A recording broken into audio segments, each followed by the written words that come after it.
मंजरी episode 2। विशाल को पता लग गया। उसने बिना बताए यहाँ आके बड़ी गलती कर दी। वो भयानक शैतान उसकी ओर जैसे ही लपका, एक जोरदार गोली उसको जाके लगी। वो गोली रणजीत ने चलाई थी। वो तीनों दोस्त विशाल की तरफ भागे उसे बचाने के लिए। फिर आदमखोर उनकी तरफ लपका और चेतन को जोरदार पंजों से घायल कर दिया। रणजीत ने एक और गोली उसकी तरफ दागी। इस बार वो आदमखोर डर के थोड़ा दूर हो गया। पर सिर्फ आदमखोर ही वहाँ अकेला नहीं था। उसकी माँ मंजरी डायन एक छत पे खड़ी थी।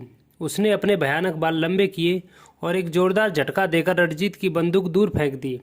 फिर रणजीत को बुरी तरह अपने बालों से जकड़ लिया और हंसने लगी। हा हा हा हा हा, मेरे बच्चे को मारोगे तुम लोग, हा हा, सब मरोगे आज। इस तरफ चेतन घायल और दूसरी तरफ रणजीत उस डायन के बालों में जकड़ा। वरुण जल्दी से विशाल के पास पहुंचा। तभी रणजीत जोर से चिल्लाया, वरुण तुम विशाल को लेके यहाँ से भाग जाओ। तभी वो आदमखोर उन दोनों के सामने आ गया। वरुण ने पास ही पड़ी लकड़ी का डंडा उठा लिया और विशाल को बोला, जल्दी से जाके सबको बुला लाओ। और विशाल बोला, नहीं, मैं आप सबको अकेला छोड़ के नहीं जाऊंगा। वरुण चिल्लाया, हमें मदद की ज़रूरत है। तभी विशाल जोर लगा के वहाँ से भागा। तभी मंजरी चिल्लाई, बेटा वो देख तेरा शिकार, खा ले उसको, वही है तेरा खाना, हा हा हा।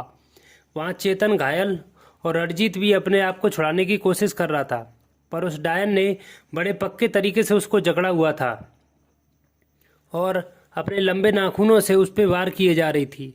वो भी बुरी तरह घायल हो चुका था। इस तरह वरुण अकेला ही उस शैतान आदमखोर से लड़ रहा था। जैसे ही उसने लाठी उस पर चलाई, उस आदमखोर ने वो लाठी अपने बड़े हाथों से तोड़ दी और वरुण पे कूद पड़ा। वरुण को बुरी तरह चीर फाड़ के मार दिया। फिर वो घायल चेतन के पास पहुंचा उसे मारने के लिए। तभी बड़ी सी आग की लकड़ी आके उसके ऊपर गिरी। वो चिल्लाते हुए वहां से दूर भागा। मर्जी और उनके साथी हाथ में आग की मसाले लिए उस आदमखोर पर फेंकने लगे। आग को देख के वो आदमखोर वहां से भाग गया और मंजरी डायन ये देख जोर से चिल्लाई, इस बार बच गए, अगली बार सबको मार दूंगी। और उसने अपने बाल समेटे और वहां से गायब हो गई। लक्ष्मण जी और उनके साथियों ने घायल बेहोश पड़े रणजीत और चेतन को उठाया और घर ले गए। दूसरे दिन सुबह उन दोनों को होश आया। सारा गांव वहाँ उमड़ पड़ा था। लक्ष्मण जी ने कहा, अगर विशाल ना आता तो शायद आप लोग भी वरुण की तरह मारे गए होते। ये सुन रणजीत और चेतन रोने लगे। अपने भाई जैसे दोस्त को वो लोग खो चुके थे। विशाल ने भी रोते हुए कहा, बिना बताए वहाँ ना जाता, ना वरुण भैया मरते, सब मेरी गलती है। और वो फूट फूट कर रोने लगा। अंकित ने उसे गले लगाया और कहा, बेटा होनी को कोई नहीं टाल सकता, अपने पे इल्ज़ाम मत लो। फिर उनके साथ सभी गांव वालों ने मिलकर वरुण का अंतिम संस्कार किया। रणजीत एक जगह बैठ अपने आंसू नहीं रोक पा रहा था। वरुण जो उसके भाई जैसा था, वरुण का उसके और चेतन के सिवा कोई परिवार नहीं था। अंकिता उसके पास आई और बोली, रणजीत, वरुण ने हम लोगों के लिए अपनी जान दे दी। हम उस आदमखोर और उसकी शैतान माँ को नहीं छोड़ेंगे। ये आंसू रोक के रखो उनके लिए। रणजीत ने अपने आंसू पोंछे और बोला, वरुण की मौत का बदला उन दोनों को ख़त्म करके ही लूँगा, चाहे वो कोई भी शक्ति हो। मेरे भाई, मेरे दोस्त वरुण का बदला उनसे ज़रूर लूँगा। शाम को लक्ष्मण जी और गांव के कुछ बड़े लोग बैठे थे। तभी रणजीत और ऋचा, विशाल, अंकित, चेतन आए। वहाँ रणजीत बोला, लक्ष्मण जी, पहले मुझे आप पर यकीन नहीं था, पर अब मेरे दिल में आग की ज्वाला भड़क रही है। उन दोनों को जब तक ख़त्म ना कर दूं, तब तक मुझे चैन नहीं पड़ेगा और अपने भाई, भाभी और दोस्त का बदला मुझे लेना ही है। क्या आप कुछ जानते हैं उन्हें कैसे रोका जाए? लक्ष्मण जी बोले, सिर्फ एक रास्ता है। चेतन बोला, कौन सा? बेटा, जिस साधु ने हमें ये शाप दिया था वही न मारने का उपाय बता सकते हैं। अंकिता ने पूछा, वो कहाँ मिलेंगे हमें? लक्ष्मण जी, हमने बड़ा पता किया पर वो हमें नहीं मिले। चेतन बोला, रणजीत अपने हिसाब से पता लगा सकते हैं। रणजीत बोला, हाँ, मेरे बहुत से बड़े अधिकारी से जान पहचान है। उन्होंने साधु की जानकारी लक्ष्मण जी से पूछ ली और अपने तरीके से उन्हें खोजने लगे। कुछ दिन बाद रणजीत को एक पुलिस अधिकारी का फ़ोन आया। उसने कहा, सर, आप जिन्हें ढूंढ रहे हैं वो हमें काशी में मिले हैं, आप जल्दी से काशी आ जाइए। रणजीत और चेतन जल्दी से काशी पहुंचे। वो पुलिस अधिकारी उन्हें घाट पे ले गया। वहाँ एक साधु शरीर पर भभूति लगाए हुए शिव जी का जाप कर रहे थे। पुलिस अधिकारी बोला, सर यही है हरिवंश जी साधु। रणजीत उनके सामने बैठा और बोला, बाबा हमें आपकी मदद चाहिए। साधु ने अपनी आँख खोली और बोले, क्या हुआ बच्चे, क्या काम था? रणजीत ने सारी बात उनको बताई। साधु बोले, वो मूर्ख गांव वाले, उन्होंने उनकी मदद नहीं की जब वो दोनों तड़प तड़प कर मर रहे थे, यही उनकी सजा है। तुम लोग जाओ यहाँ से, मैं तुम्हारी कोई मदद नहीं करूँगा। रणजीत बोला, बाबा ऐसा मत बोलिए, उन लोगों ने अब तक बहुत अपनों को खोया है, यहाँ तक कि हमारी कोई गलती न होने के कारण भी मैंने अपने भाई भाभी और प्यारे दोस्त को भी खो दिया। साधु ने थोड़ी देर सोचा, फिर बोले, बेरहमी से मारा गया था, इसलिए उनको तो बदला लेने आना ही था। लगता है मेरे सांप ने भी उन दोनों को इतना भयानक बना दिया कि अब वो मासूमों को भी मारने लगे हैं। अगर मासूम लोग मरने लगे तो उन्हें ख़त्म करना ही ज़रूरी होगा। उस वक्त मैंने गुस्से में सांप दे दिया, मुझे लगा उनके बदले के बाद वो नहीं आएंगे। उन्होंने तो आज तक कहर मचा दिया है, उन्हें मारना अब ज़रूरी है और मैं तुम्हें बताऊंगा उन्हें कैसे मारना है। तुम्हें उन दोनों को अलग अलग करके मारना होगा, अगर वो साथ रहे तो तुम उन्हें नहीं हरा सकते।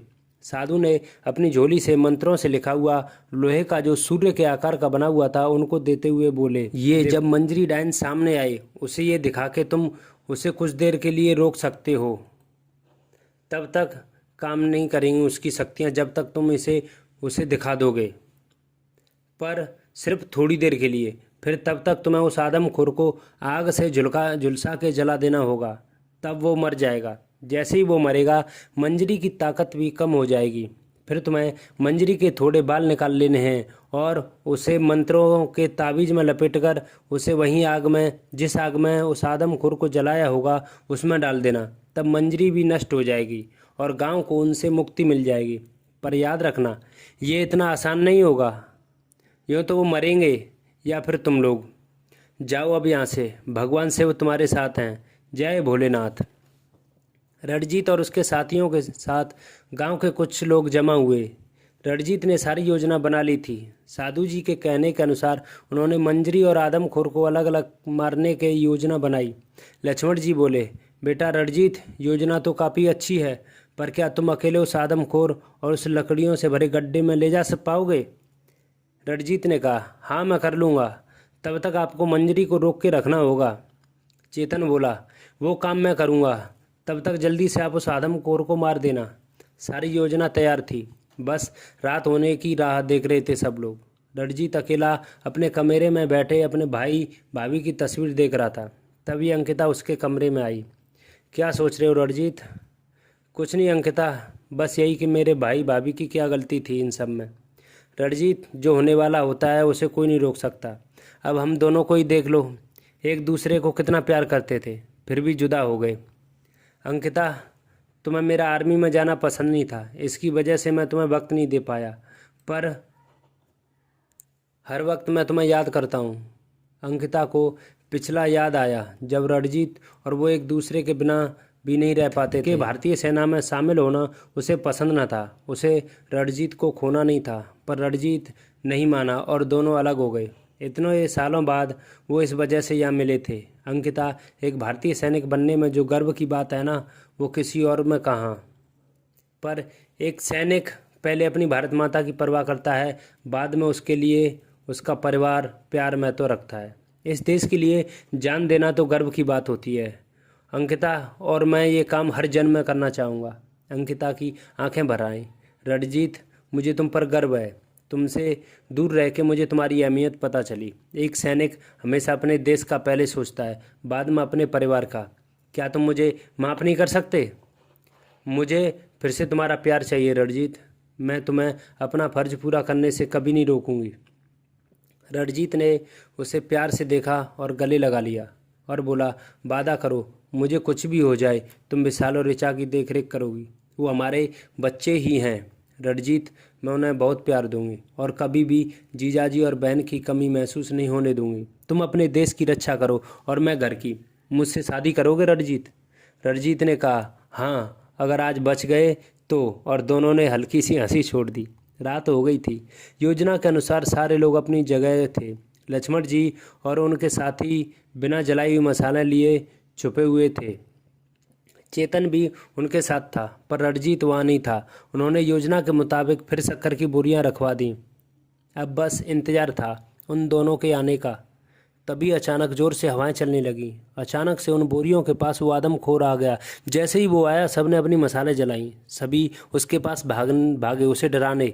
तभी लक्ष्मण जी को हवा में किसी ने उछाला। वो मंजरी थी। उसने अपनी भयानक आवाज़ में कहा, आज तो बहुत शिकार आए हैं, हा हा हा हा हा हा। उसने फिर अपने बाल लंबे किए और जो लोग मसाले लिए हुए थे उन सबको बुरी तरह जकड़ लिया। यहाँ वहाँ उनको फेंकने लगी। तभी वो आदमखोर ने चेतन को देखा और उसकी ओर भागा उसे मारने के लिए, कि तभी जीप की जोरदार टक्कर उसे लगी।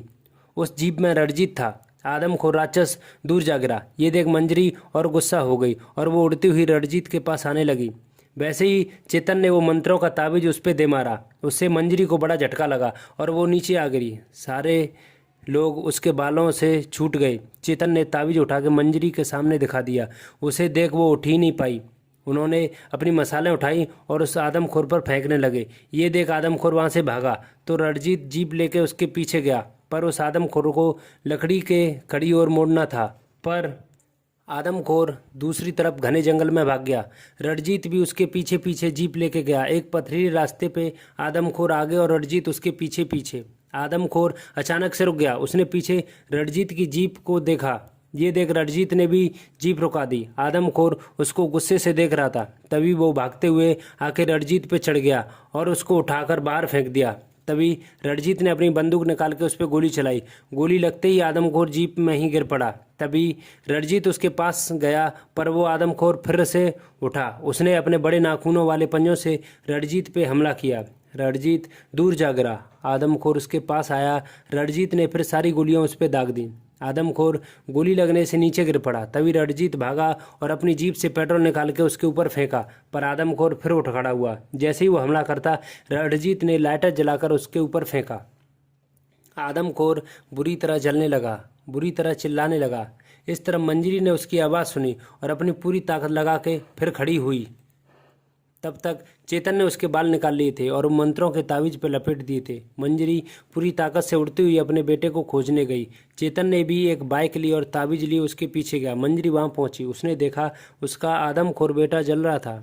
वो बड़ी गुस्सा हुई। उसका रूप और भयानक हुआ। उसने रणजीत को देखा। उसके अपने लंबे हाथों की पकड़ यहाँ वहाँ फेंकने लगी, रोने लगी, बोली, सबको मार दूंगी, मेरा बेटा मार दिया ना। तभी चेतन बाइक लिए वहाँ आया। उसने देख मंजरी को रणजीत को मार रही थी। उसने बिना देर किए तावीज उठाया और जहाँ आदमखोर जला था वहाँ अभी भी थोड़ी आग जल रही थी। मंजरी ने उसे भी देखा और अपने एक लंबे हाथ से उसका गला दबाया, पर तभी चेतन ने भी वो तावीज आग की ओर फेंका। फिर तावीज भी जलने लगा। मंजरी को भी आग लग गई और वो चिल्ला चिल्ला कर वो भी आग में राख हो गई। मंजरी डायन और आदमखोर राक्षस दोनों मारे गए थे।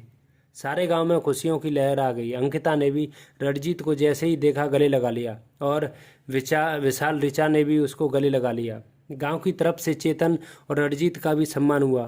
फिर कुछ महीनों बाद रणजीत और अंकिता ने शादी कर ली। विशाल और ऋचा उन्हीं के साथ रहने लगे। फिर रणजीत चला गया अपने देश की सेवा के लिए, भारतीय सीमा पर अपने दुश्मनों को अपनी सेना की ताकत दिखाने। भारतीय सेना को सत सत नमन। हमारी रक्षा करने के लिए भारत के हर सैनिक को शुक्रिया और भारत का हर सैनिक सलाम।